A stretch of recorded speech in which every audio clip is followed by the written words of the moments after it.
Glória a Deus. Mateus capítulo 12, do versículo 43 ao versículo 45, diz a palavra do Senhor.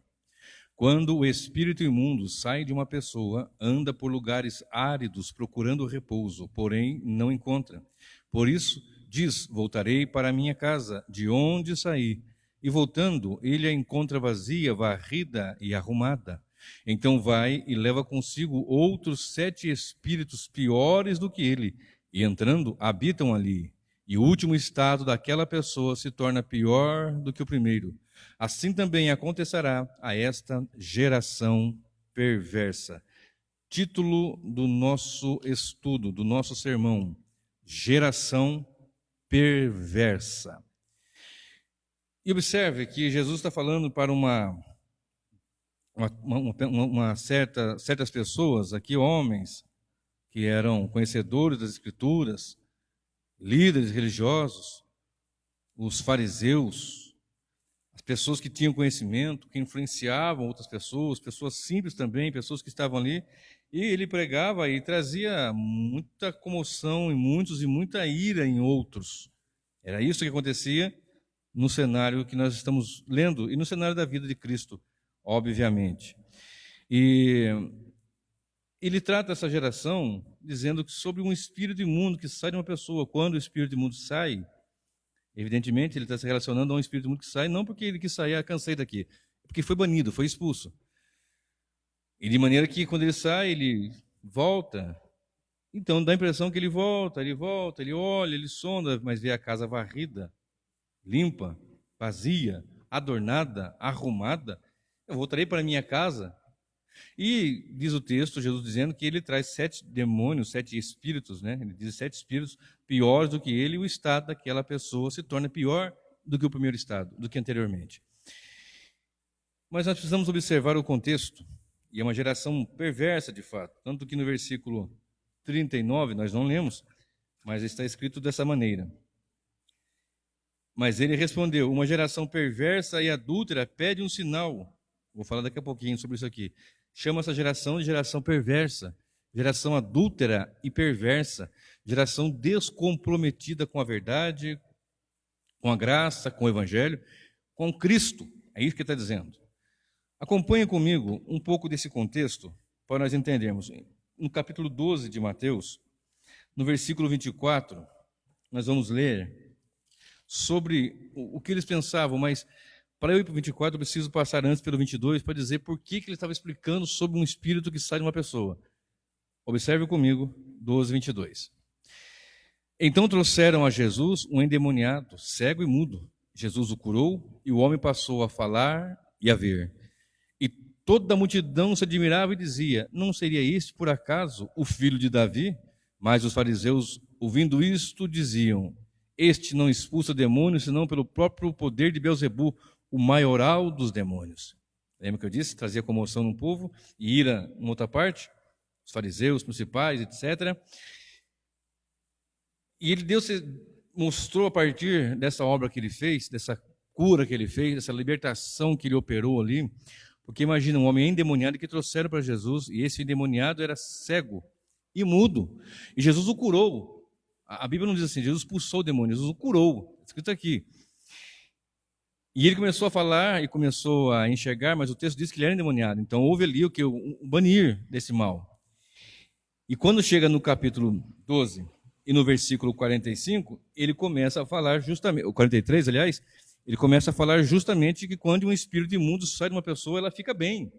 Quando o espírito do maligno sai, a pessoa tem a tendência de ficar bem, ela vai ter que ficar bem. Só que no finalzinho ele diz: isso vai acontecer uma geração perversa. E essa geração perversa teve essa oportunidade de ter o mal sendo retirado e introduzir o bem, estar habitado pelo bem, porque o texto diz, o inimigo sai, o espírito maligno sai, e depois ele volta, dá uma olhadinha, e vê a casa varrida, vazia, adornada, ele entra, opa, está tudo bem, está tudo certo, e traz outros pior do que ele. A ênfase aqui em Cristo é: pior fica a pessoa. E vou mostrar daqui a pouquinho por que fica pior. Mas ele não está falando da pessoa em si. Ele pega de um ponto singular e passa para um ponto coletivo, um ponto de plural. ou seja, uma geração. Assim vai acontecer, assim também acontecerá a esta geração. Então, quando eu uso essa palavra esta, eu estou dizendo imediatamente o que está perto, aquela geração ali. Mas é evidente, é claro, que nós temos aqui um princípio e um ensinamento sobre algo que nós vamos desenvolver nesse estudo, aprender um pouco por que ele diz que aquela geração é perversa e por que há perversidade na geração. Se você voltar um pouquinho para o capítulo 5 de Gênesis, para o capítulo 6 de Gênesis, para o capítulo 18 de Gênesis, 19 de Gênesis, você vai observar ali situações onde a depravação, a perversão, a imoralidade, o descompromisso, a rejeição, o abandono de Deus, o voltar-se as costas para Deus é apresentado. De maneira que nós temos a situação ali onde Deus envia o dilúvio, a situação onde Deus destrói Sodoma e Gomorra, situações essas que são protótipo daquilo que vai acontecer, histórias protótipas, histórias que vão se na frente, no futuro, em breve até ocorrer de uma escala mundial, evidentemente. Mas ele fala de uma geração ali imediatamente, mas fala da geração que é perversa. E nós vamos mostrar pelas Escrituras a perversidade, o mal que há na humanidade. Se você observa o contexto, então você pega a partir do versículo 22, vamos observar Jesus expulsando esse demônio, curando esse endemoniado. A pessoa endemoniada cega e muda, ele fica curado. E o que eles pensam? Olha, começaram a dizer, mas os fariseus, ouvindo isso, diziam, esse não expulsa demônios, senão pelo poder de Beelzebu, o maioral dos demônios. Ué, não é ele filho de Davi? Ou melhor, não é ele, não seria esse por acaso o filho de Davi? Ou seja, não seria esse aquele que foi profetizado? Mas os fariseus, não, esse daí expulsa demônios por Beelzebu, o maioral dos demônios. Ele está compactuando com as trevas, ele não é o que vocês estão pensando. Olha a mente, olha o que passava no coração daqueles que ouviam e viam ele operando. E Jesus começa a ensinar, sabendo dos seus corações, sabendo das suas mentalidades, Jesus começa a dizer, a partir do versículo 25, ele começa a dizer, todo reino dividido vai ser destruído, toda casa dividida vai ser destruída. Não pode subsistir nenhum reino, nenhuma casa que esteja dividida. Se Satanás expulsa Satanás, está dividido contra si mesmo. E se eu expulso os demônios por Beelzebu, por que expulsam os seus filhos? Por que expulsam essa geração, vocês, os filhos de vocês?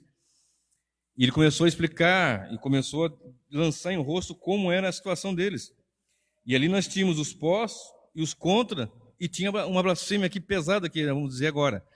Se porém eu expulso demônios pelo Espírito de Deus, certamente é chegado o reino de Deus sobre vocês. Ou como pode alguém entrar na casa do valente e roubar-lhe os seus bens, sem primeiro amarrá-lo? E só então saqueará a casa dele. Quem não é por mim é contra mim, e quem comigo não ajunta espalha. Por isso digo a vocês que todo pecado de blasfêmia e blasfêmia serão perdoados aos homens, mas a blasfêmia contra o Espírito Santo não será perdoada. Se alguém disser alguma coisa, uma palavra contra o Filho do Homem, isso lhe será perdoado. Mas se alguém falar contra o Espírito Santo, isso não lhe será perdoado neste mundo, nem no porvir.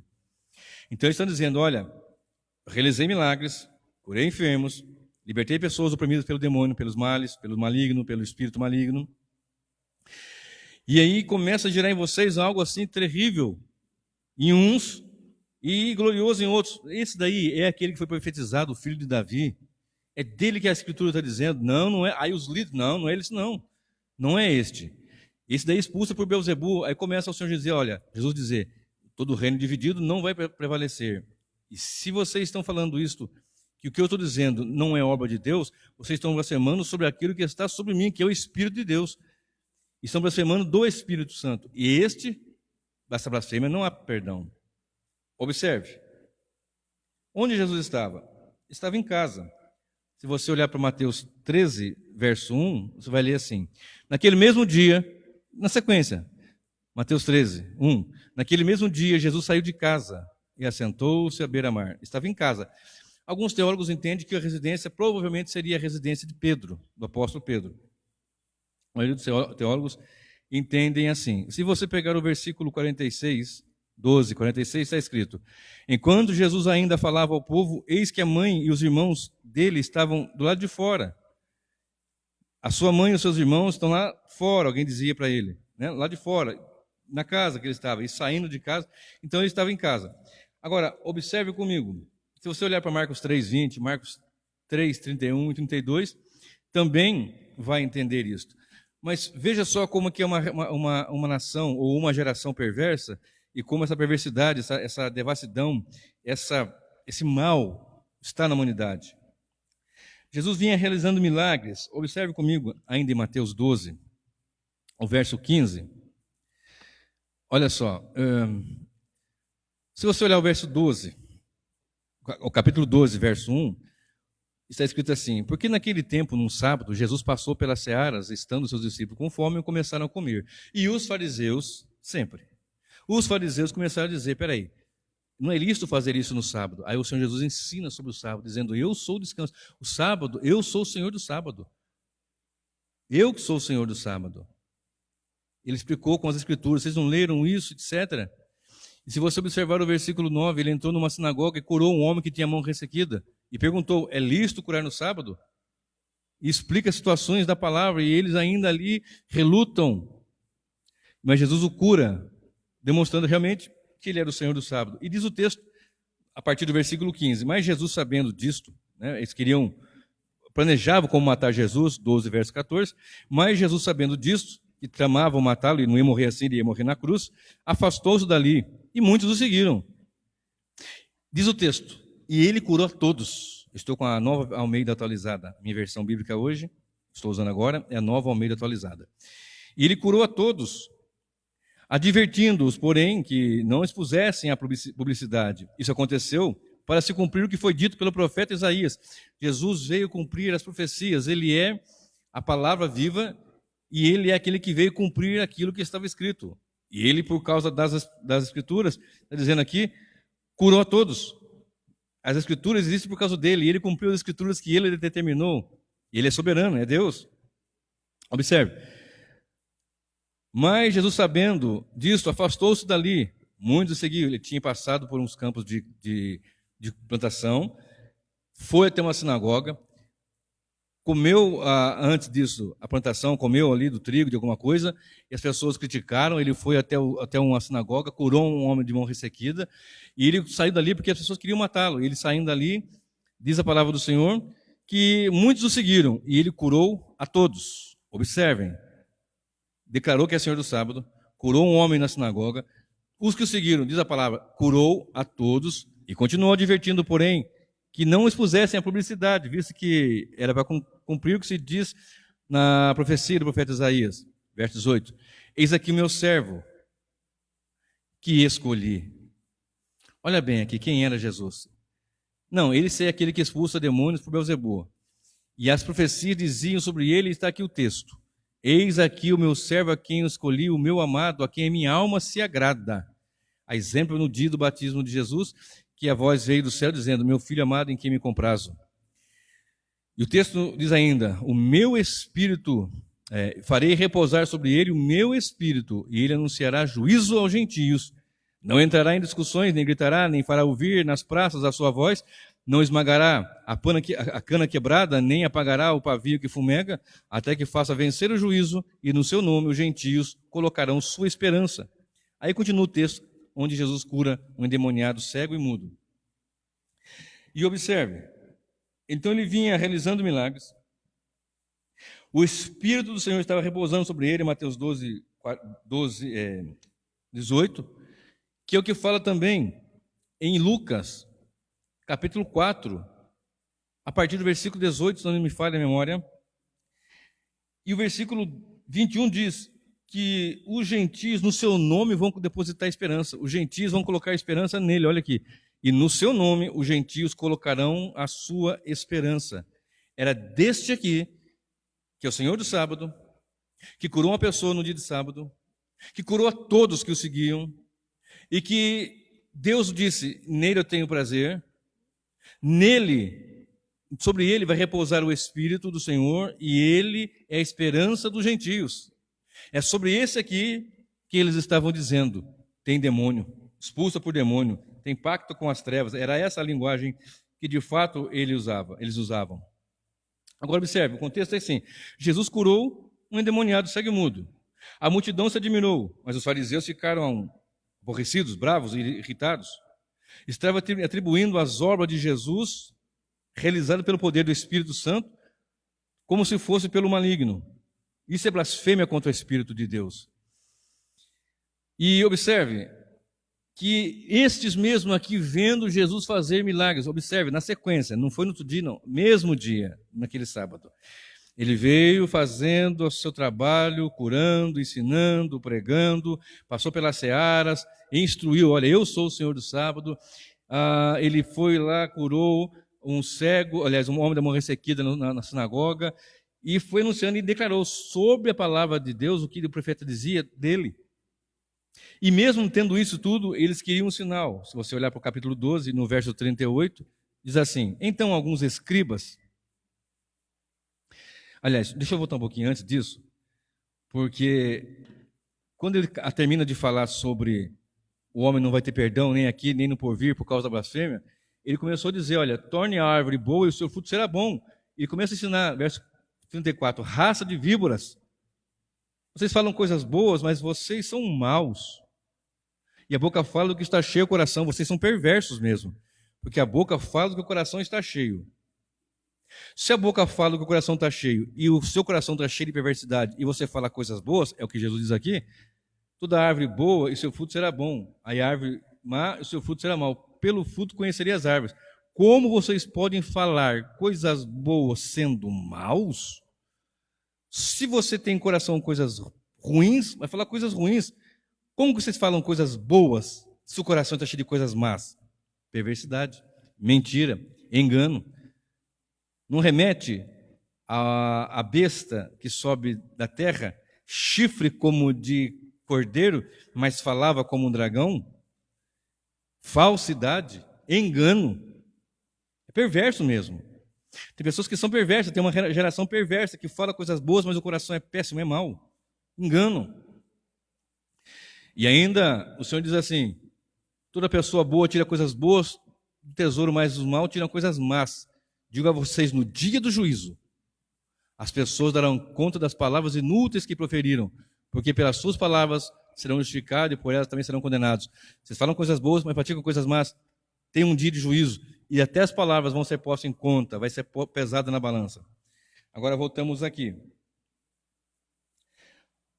E eles pedem um sinal. O verso 38 diz assim: mestre, olha bem, Jesus, então alguns escribas e fariseus disseram a Jesus, mestre, olha bem, chamaram-no de mestre, linguagem macia, linguagem de reverência, mas no seu coração era mau. Reconheciam como mestre, eles tinham ele como mestre, eles estavam ali aplicando zombaria. O próprio Senhor Jesus está dizendo aqui, vocês falam coisas boas, mas vocês são maus. De fato, Jesus é mestre. Mas ele chegava com sutileza, diferente, por exemplo, de Nicodemos, no capítulo 3 de João, que diz: sabemos que tu és mestre vindo de Israel, vindo da parte de Deus. Sabemos quem? Os fariseus, eles. Muitos ali concordavam, mas ali, mestre, ou seja, está dizendo, olha como nós entendemos que você é mestre. Zombando, acreditando, o próprio Senhor falou, vocês falam coisas boas, mas o coração de vocês é mau. Mestre, queremos ver da tua parte algum sinal. Jesus disse, espera aí, uma geração adúltera e perversa, como eu falei agora há pouco, né? Me pede um sinal, nenhum sinal será dado, a não ser o sinal do profeta Jonas. E qual é o sinal do profeta Jonas? Que ele pregou na Síria, na cidade de Nínive, e quando ele pregou, todos se arrependeram, e houve conversão em massa. E diz o texto, os ninivitas se levantarão no dia do juízo, lembra? Verso 36, digo a vocês que no dia do juízo as pessoas vão dar conta. E aqui, porque Jonas teve 3 dias e 3 noites no ventre de um peixe, agora o Filho do Homem fica 3 dias e 3 noites também no ventre da terra, e depois ressuscitaria gloriosamente. E os ninivitas no juízo vão se levantar diante do juízo, lá no 20 de Apocalipse, verso 11, 12, 13, 14, 15. Quando, por exemplo, isso aqui é uma linguagem que eu estou aplicando aqui para vocês.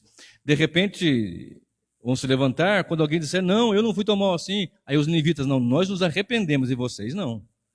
Vocês ouviram o evangelho, mas não se arrependeram. Vocês ouviram a pregação, não se arrependeram. Viram o próprio Cristo Jesus e não se arrependeram. Ouviram a pregação, vamos falar em termos contemporâneos, dos que anunciaram pela palavra de Deus através do evangelho à igreja e não se arrependeram. Olha bem, os ninivitas vão se levantar, porque se arrependeram no dia do juízo com essa geração e a condenarão, porque se arrependeram com a pregação de Jonas. Eis aqui quem é maior do que Jonas. A rainha do sul, ou seja, a rainha de Sabá, se levantará no dia do juízo com essa geração e a condenará, porque veio dos confins da terra para ouvir a sabedoria de Salomão. E eis aqui quem é maior do que Salomão. Ora, a rainha de Sabá, lá distante, veio para ouvir a sabedoria de um rei, de um homem sábio. E vocês estão diante do rei dos reis, do maior de todos os homens, porque ele se fez homem e é homem até hoje.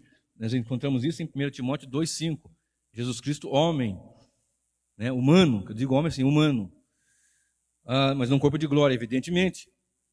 E eles levantaram naquele dia dizendo, nós nos arrependemos, ninivitas. A rainha de Sabá, eu vim de longe para ouvir um grande homem, mas aqui está o maior e vocês desprezam. Por que a geração é perversa? Porque desprezam. Por que é uma geração perversa? Observe de novo no versículo 43 ao 45, não vou ler, vou só apenas citar. Quando o espírito imundo sai de uma pessoa, anda por lugares áridos. Na mentalidade deles, eles acreditavam que em lugares áridos, desérticos, viviam os demônios. Você vai observar isso, por exemplo, quando você olha para Jesus indo levado pelo espírito ao deserto e ali confrontou-se com o adversário. E o venceu ali também. Você vai observar em Levítico passagens também dizendo sobre levar o bode emissário para o deserto, etc, etc. Então eles tinham essa mentalidade. E o demônio sai, o espírito imundo sai, anda por lugares áridos e volta para ver como é que está a situação. Era o que Cristo está dizendo. Vocês estão tendo a oportunidade de ficar livre do maligno. Vocês estão tendo a oportunidade de ficar livre das trevas. E quando você ouve o evangelho, você sai. Aqui não está dizendo perda de salvação. Entenda muito bem. Quando a pessoa nasceu de novo, ela é habitada pelo Espírito Santo, não entra demônio nenhum mais. Mas a oportunidade de você ouvir o evangelho e ainda não se arrependeu, quando você está pregando o evangelho, você tem a oportunidade de não ficar habitado mais pelo espírito maligno, pelas trevas. Eu tenho constantemente dito isto, que não há neutralidade, não há neutralidade. Ou você está com Deus, ou você está com Satanás. Não tem outro caminho, não tem outra forma de explicar e de ensinar e de aplicar isto. Então está aqui, ó, esta geração vai ficar pior do que um homem que é liberto. Agora vem aqui o texto. Uma pessoa liberta, ela fica bem, casa varrida, adornada, limpa, e aquele demônio, aquele espírito volta, não está tudo bem, está tudo certo, não tem ninguém, está vazia. Aqui está a questão, está vazia. E a neutralidade, bom, não tem como ser neutro, está vazia, então eu vou ficar aqui com mais 7 piores. E o estado daquela pessoa se torna pior do que era anteriormente, que era um espírito habitando ali e perturbando. Vai ficar agora com 7, mais 7, ou seja, 8, este e mais 8, piores do que ele. Piores do que ele. Assim acontecerá a esta geração. Que geração? Aquela geração automaticamente ali, diretamente com Cristo ali. Aquela geração no momento, e a geração perversa, na perversidade do ser humano, caída mesmo, que rejeita Cristo, que rejeita a pregação, que rejeita o Senhor. Observe que eles queriam de todo jeito o sinal. Não será dado sinal algum. Se você voltar comigo um pouquinho no capítulo 11... no capítulo 11, no finalzinho, antes, eu citei o capítulo 12, verso 1, porque naquele tempo, num sábado, Jesus passou pelas searas, citei agora há pouco, mas volte 2 versículos comigo. Capítulo 11, verso 28 e 29, Jesus diz, venham a mim, todos vocês que estão cansados e sobrecarregados, e eu os aliviarei. Tomem sobre vocês o meu jugo e aprendam de mim, porque sou manso e humilde de coração. Vocês acharão descanso para a sua alma, porque o meu jugo é suave e o meu fardo é leve. Está oferecendo a suavidade, está oferecendo a leveza. Tem um fardo e tem um peso, mas está oferecendo que não é um escravizante como o mal, como o maligno, que sufoca, que mata, e que o pecado leva à morte eterna, e Cristo leva a vida eterna. E mesmo assim ele passou ensinando, olha, eu sou o Senhor do sábado, e curou um homem como ressequida, curou um demoniado cego e mudo, e ainda os homens queriam sinais, mostra sinais, nem aqui a escritura, tem um sinal, vocês sabem do sinal do profeta Jonas, vocês sabem da rainha de Sabá. E aí ele joga nessa ensinamento, ele mostra, está vendo aquela pessoa que ficou liberta, agora ele está bem. Mas uma pessoa só vai ficar bem não se ela for liberta, se ela for liberta e habitada pelo Espírito Santo. Não adianta as pessoas quererem uma libertação, quererem uma cura, quererem um milagre, e deixarem a sua casa habitada pelo mal. E uma geração perversa é isso, ela rejeita o bem, está na sua frente, está na sua cara, está diante dos seus olhos. Por mais que o maligno esteja destruindo, ele ainda prefere o mal. Não, eu quero assim, eu nasci assim, eu quero ser assim. É isso. E ainda chama de liberdade, eu tenho a minha liberdade. Quando que o Senhor chama, vinde a mim, vós. Observe, há consequências drásticas em rejeitar ao Senhor Jesus. Assim também acontecerá a essa geração perversa. Será pior o acúmulo de males. É isso que o Senhor está dizendo. Nesse texto de 43 a 45, o mal será pior gradativamente cada vez mais. Mais e mais. Um abismo chama a outro abismo. Rejeita o Messias, rejeita o Cristo, rejeita o Evangelho. A geração perversa está aí. Traga para os nossos dias de hoje. Não temos visto isso acontecer em nossos dias.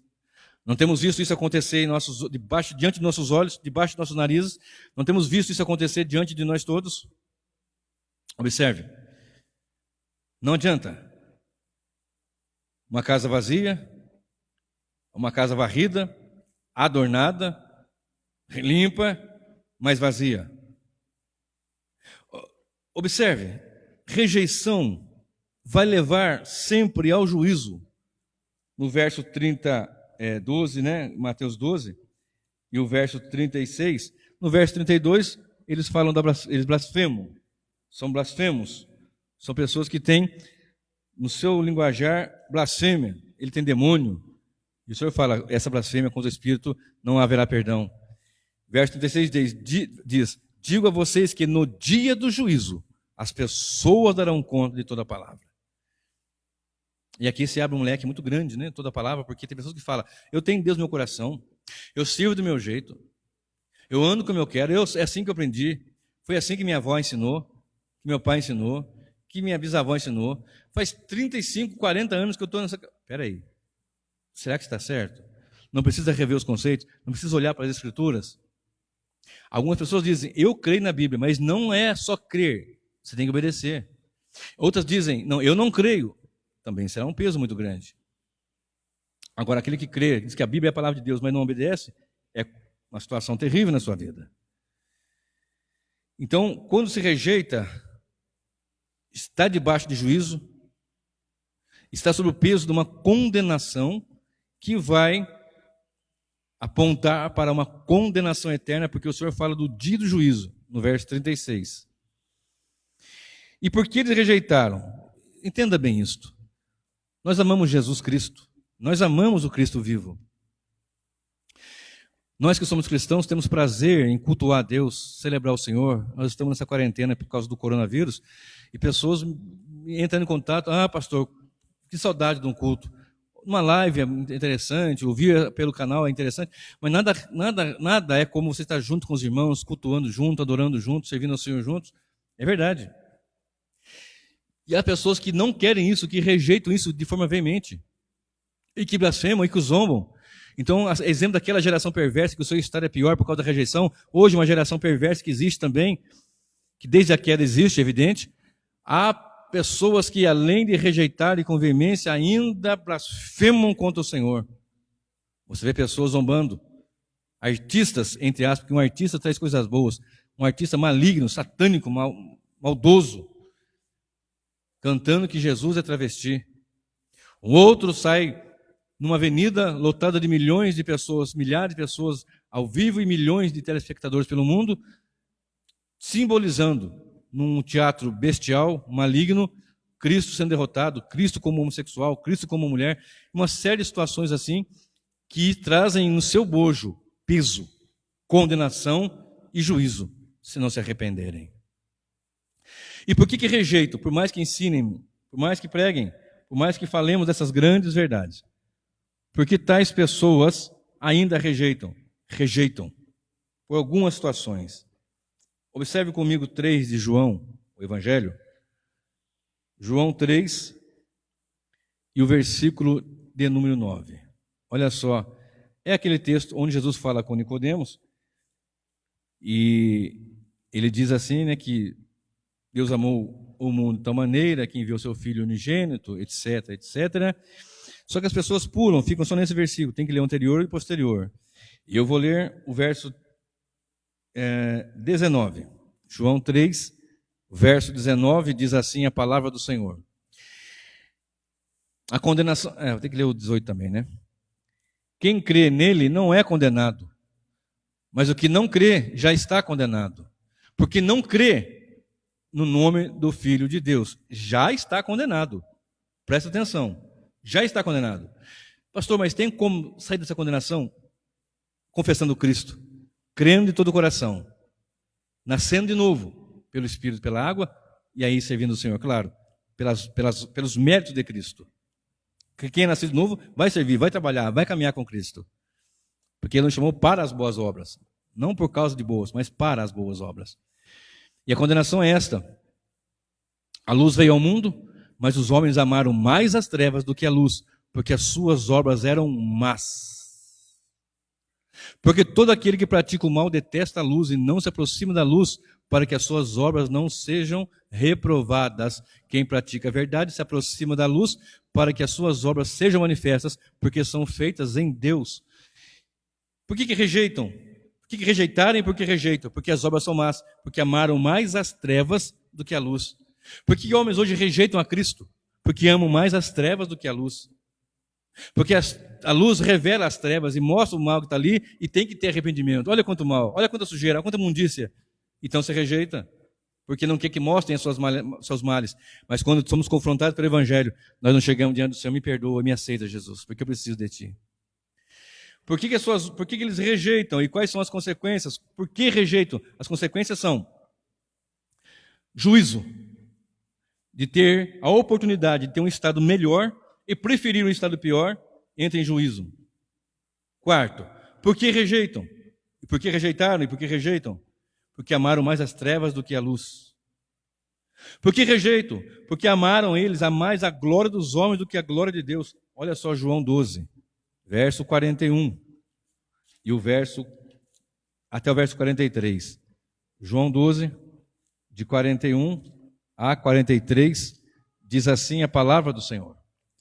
Isaías disse isso porque viu a glória dele e falou a respeito dele.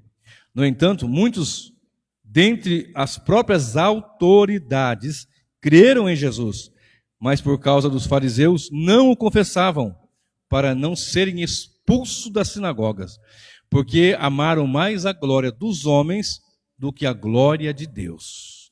Talvez na sua esteja a honra dos homens do que a glória de Deus. Amaram mais a glória dos homens do que a glória de Deus. Ele é Cristo.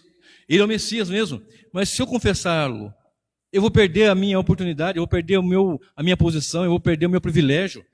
Eu não vou poder mais estar à frente de tal instituição que é maligna. Eu não vou poder estar à frente de tal coisa ou estar inserido naquele contexto. Não vou fazer mais parte daquele grupo, daquele seleto grupo que é escolhido a dedos e ali, independente de tudo que aconteça, poucos são escolhidos para aquele grupo, seja este um grupo místico, seja este um grupo na sociedade que deplora e que deprava e que blasfema contra Deus. Então ele prefere o status, a fama, o dinheiro, as posições, as posses, as propriedades e ama mais a glória do homem. Esse agora é cristão? Esse agora é um homem inteligente deste? Um homem com 5, 6 faculdades, pós-graduado, doutorado, homem que dá palestra para o mundo inteiro, etc, etc, etc. Agora, confessando a Bíblia, confessando Jesus, dizendo que a Bíblia é a palavra de Deus. Este aí acreditando em história de serpente no jardim. Este agora acreditando num dilúvio universal. Não, ele é muito inteligente para isso. Já dizia o apóstolo Paulo que são poucos os sábios entendidos. Existem, é claro, que entram pelo caminho, porque a dificuldade é grande. Nos dias atuais, aliás, alguns anos já, muitos anos já, o comunismo, o marxismo cultural, que ainda hoje não, nos dias de hoje massacram as faculdades, as grandes mentes, os grandes pensadores, levam-se por esse caminho. Mas eles amam mais a glória do homem do que a glória de Deus. Mas ele continua chamando, vinde a mim, vós que estáis cansados. Talvez alguém até que está cansado, mas ele quer o aplauso, ele quer a glória, ele quer fazer parte. Sabe o fulano, o juiz, o doutor, aquele empresário, aquela pessoa culta, de um cabedal cultural exemplar, ele agora é crente. E as pessoas vão zombar dele. Mas eu lhe convido a amar, de fato, a glória de Deus. Porque a glória do homem é passageira, mas a glória do nosso Deus é eterna. E por que são geração perversa? Porque eram do diabo. João 8, verso 40 ao 47. Lembra que eu falei que não tem neutralidade no reino de Deus? João 8, 40. Depois você leia tudo o que está antes e depois de tudo que eu estou lendo aqui. Mas agora vocês estão querendo me matar. A mim que lhe falei a verdade, que ouvi de Deus. Abraão não fez isso. Vocês fazem as obras do pai de vocês. Eles responderam: nós não somos filhos ilegítimos, temos um pai que é Deus. Jesus disse: se Deus de fato fosse o pai de vocês, certamente me amariam, porque eu vim de Deus e aqui estou. Pois não vim de mim mesmo, mas ele me enviou. Porque vocês não compreendem a minha linguagem?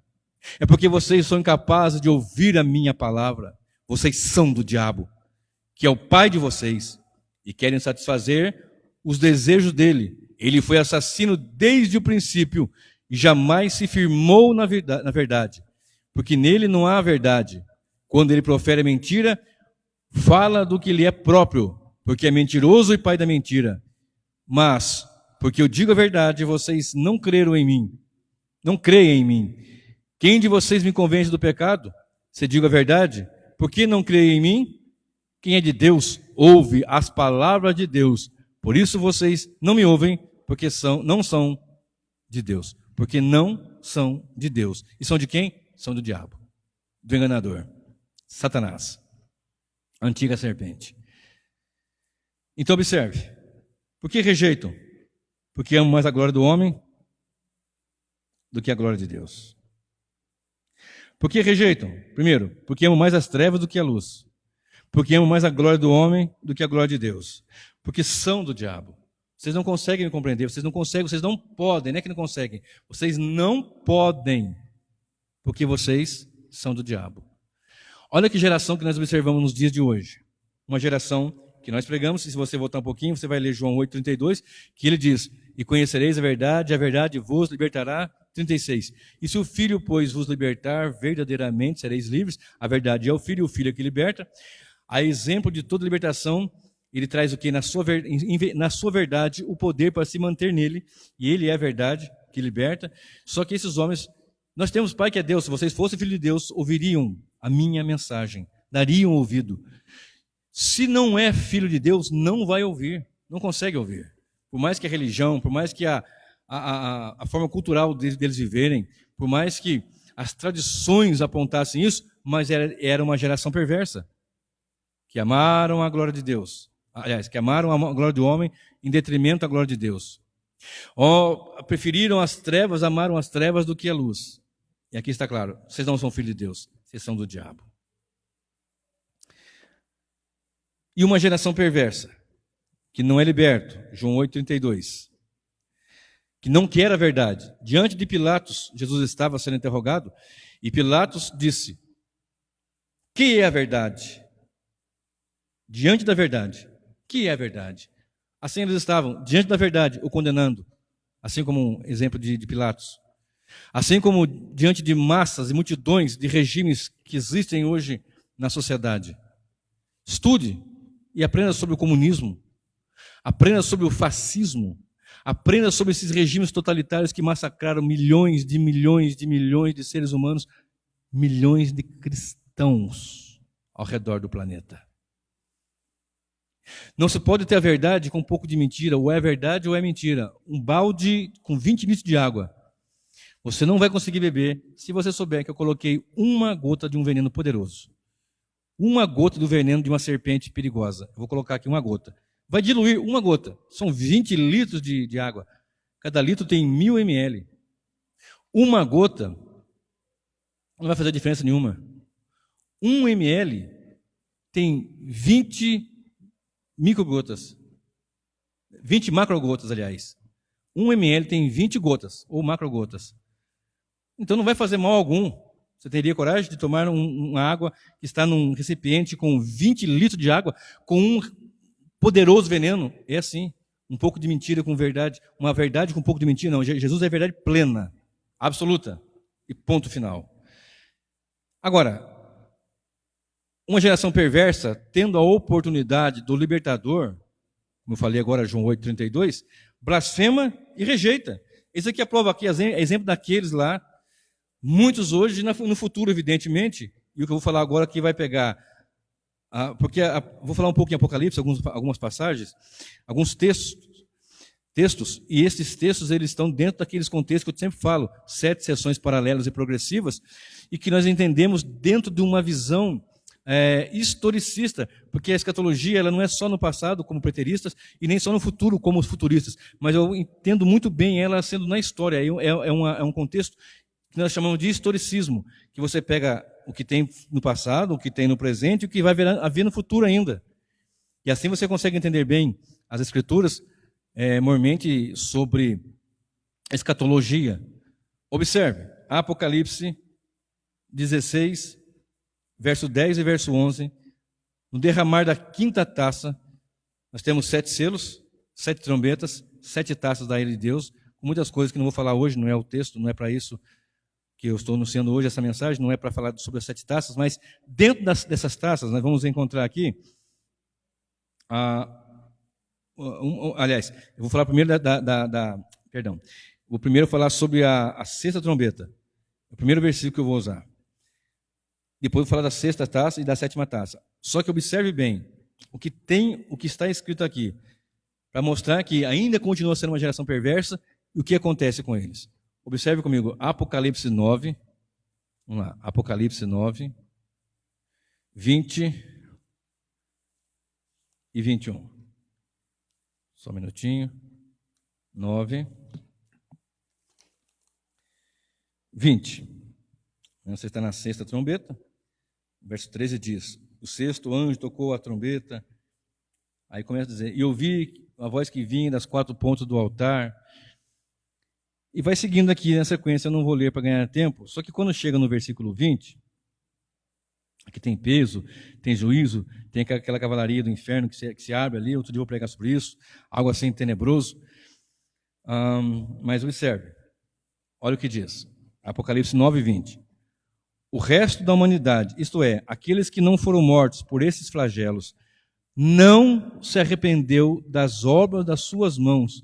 Eles não deixaram de adorar os demônios, os ídolos de ouro, de prata, de bronze, de pedra, de madeira, que não podem ver, nem ouvir, nem andar. Também não se arrependeram dos seus homicídios, nem das suas feitiçarias, nem da sua imoralidade sexual, nem dos seus furtos. No derramar das taças, os juízos são pesados. Os 7 selos vai abrindo ali a história é contada pelo Senhor.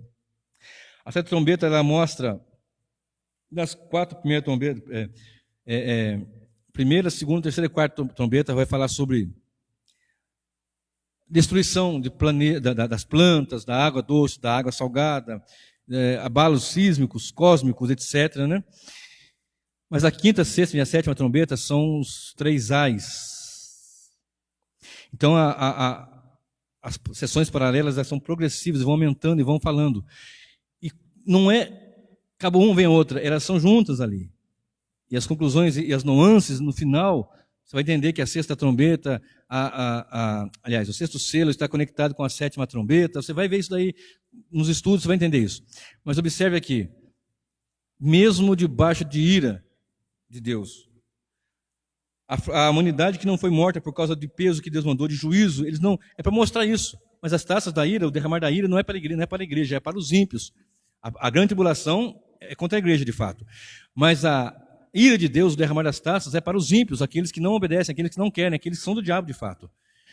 E o texto diz assim, eles não se arrependeram das suas obras, mesmo vendo o flagelo, mesmo vendo a miséria, a desgraça acontecendo ali, eles não deixaram de adorar os demônios, nem os ídolos, de prata, de ouro, de bronze, de pedra, de madeira, que não podem ver nem ouvir, e também não se arrependeram de homicídios, feitiçarias e imoralidade sexual e furtos. Perversidade. Não é uma geração perversa? Não é uma geração perversa? Agora abra comigo. Apocalipse 16, verso 21. Sétima taça agora. Apocalipse 16. Ali foi a sétima trombeta, certo? A sexta trombeta, perdão. E agora quinta taça. Quinta. 16, verso 21, diz assim. Se você olhar aqui no versículo 17, diz: então o sétimo anjo derramou a sua taça pelo ar. Aí eu venho aqui direto 21. Também desabou do céu sobre as pessoas uma grande chuva de granizo, com pedras que pesavam mais de 30 quilos. E por causa do flagelo da chuva de pedras, as pessoas blasfemaram contra Deus, porque esse flagelo do granizo era terrível. Está entendendo? Agora há pouco, eles viram pessoas morrerem na quinta taça, na sexta trombeta, perdão, sexta trombeta. Falei agora há pouco. As pessoas morreram por causa de um flagelo tenebroso, terrível.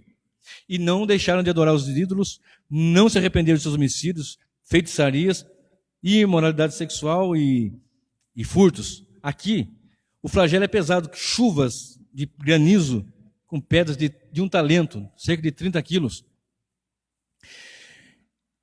O que está acontecendo aqui?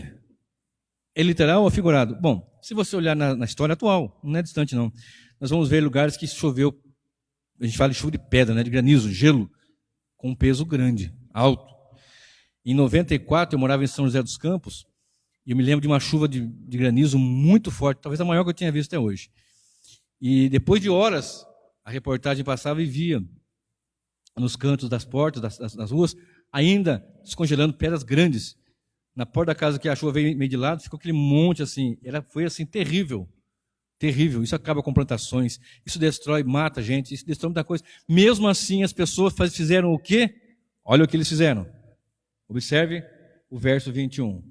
Também desabou do céu sobre as pessoas uma grande chuva de granizo, com pedras que pesavam mais de 30 quilos, e por causa do flagelo da chuva de pedra, as pessoas foram orar, foram clamar a Deus, foram fazer uma vigília de oração, foram suplicar ao Deus que fez os céus e a terra, não, blasfemaram contra Deus, porque esse flagelo do granizo era terrível. Deus abrindo aqui, olha o coração do homem como é que é, olha o que tem no coração do ímpio, olha o que tem no coração do homem que não está em Cristo, olha o coração daquele que não está nascido de novo, blasfêmia.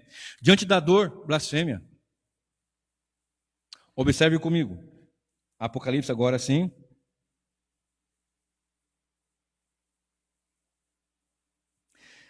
(16) verso 10 e verso 11. Ô, meu irmão, confundi aqui, perdão.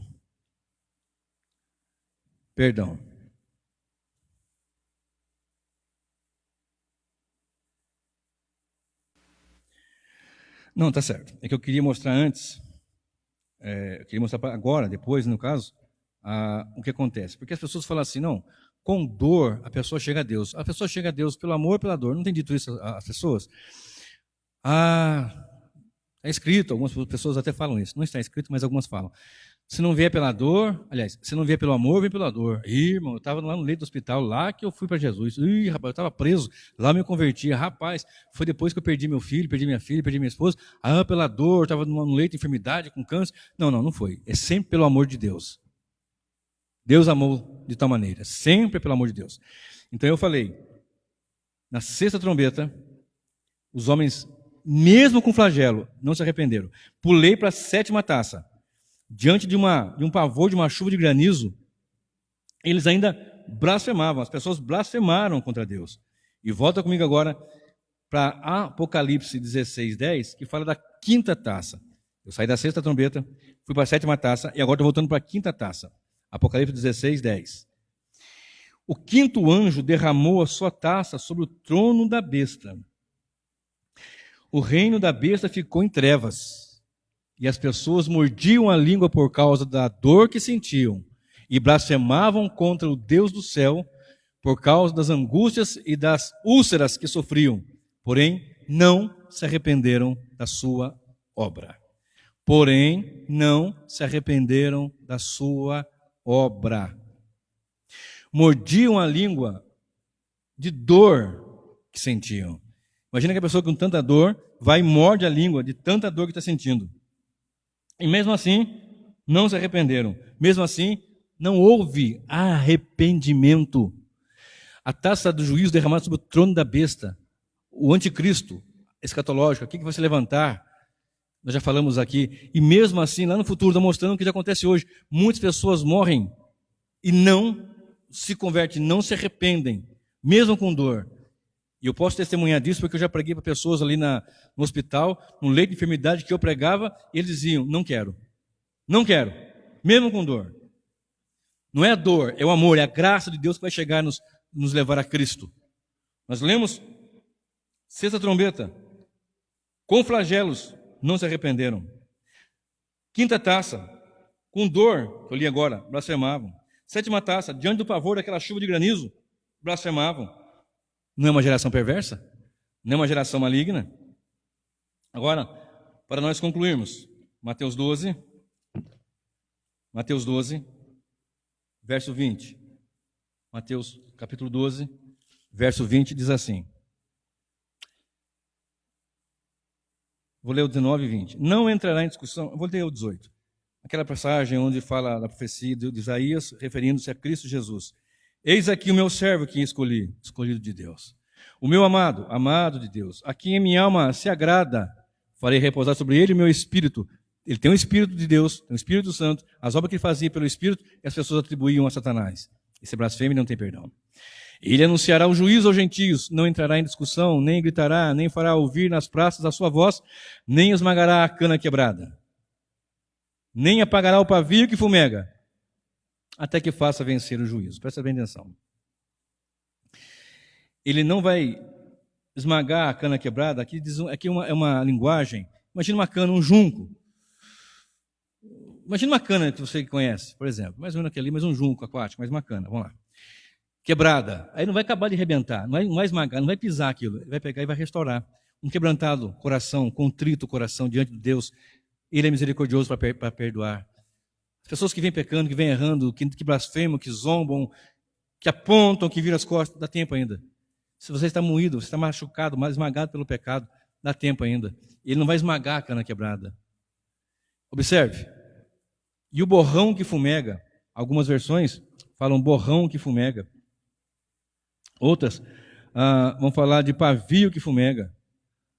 Não apagará o pavio torcido ou o pavio que fumega.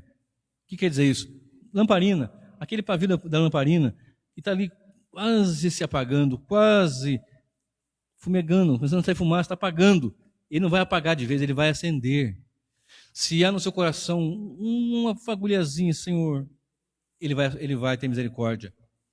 Agora observe, preste bem atenção. E eu preciso dizer isso. Até que faça vencer o juízo.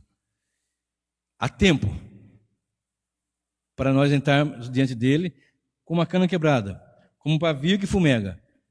Até que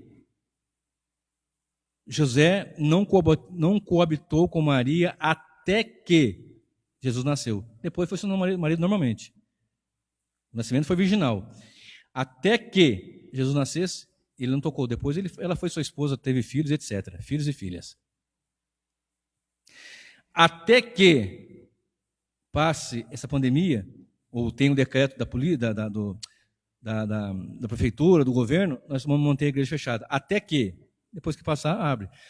Não vai apagar o pavio que fumega, não vai esmagar a cana trilhada, a cana quebrada, até que faça triunfar o juízo. E quando ele voltar, o juízo triunfante está ali pleno. Nós temos o já, mas não ainda. O reino de Deus está aqui entre nós, mas não ainda com plenitude. Nós somos salvos já, mas não ainda com o corpo de glória que vamos ter. Nós participamos do reino eterno de Deus já, mas não ainda na plenitude que vamos ter na eternidade, novo céu e nova terra. Observe. Até que faça vencer o juízo. Vai chegar o momento do juízo, aí não tem mais como acender esse pavio e nem restaurar essa cana. Vai ser esmagada no lagar do furor da ira do Deus Todo-Poderoso. Observe. em 12:18, 12:20, 12:36 de Mateus, vai falar sobre juízo. Mas ainda está escrito ali: vinde a mim, vós que estáis cansados e oprimidos. Essa profecia aqui, da cana quebrada, do pavio fumegando aqui, está lá em Isaías 42, 1, 2, 3. Mas eu quero encerrar lendo um contexto, o mesmo contexto, lá em Lucas 11, Lucas capítulo 11, e nós vamos encerrar. Lucas capítulo 11 é o mesmo contexto que Jesus disse aqui, esse ensinamento, 11, 27 e 28. Diz assim a palavra do Senhor. 11, 27, 28. O 26 fala assim: então vai e leva consigo outros 7 espíritos piores do que ele, e entrando habitam ali, e o último estado daquela pessoa se torna pior do que o primeiro. O contexto aqui é: o último estado de uma geração que rejeita Cristo é se tornar pior do que antes de conhecer, de saber de Cristo. É pior. Tem oportunidade da liberdade, casa varrida, adornada e habitada pelo Espírito, mas rejeita. O estado fica pior. Será pior. Assim acontecerá essa geração. E eu provei pelas Escrituras em Apocalipse que a geração é perversa, mesmo com dor, com sofrimento e com blasfêmia, mas o coração vai ser aberto. Eis aí o coração do ímpio, que não tem Cristo. Observe, verso 27. Aconteceu que, ao dizer Jesus estas palavras, uma mulher que estava no meio da multidão disse a ele, erguendo a voz, ou seja, em voz alta: bem-aventurado o ventre que concebeu você e os seios que o amamentaram. Jesus, porém, respondeu: pelo contrário, mais bem-aventurados são os que ouvem a palavra de Deus e as guardam. Ouve a palavra e guarda a palavra. Então, para que o nosso estado não fique pior, para que essa geração não fique pior, para que essa geração não venha a ter uma situação terrível, mais do que é, precisa de Jesus. Mais bem-aventurado é ouvir e guardar o Evangelho de Jesus. Deus abençoe a todos.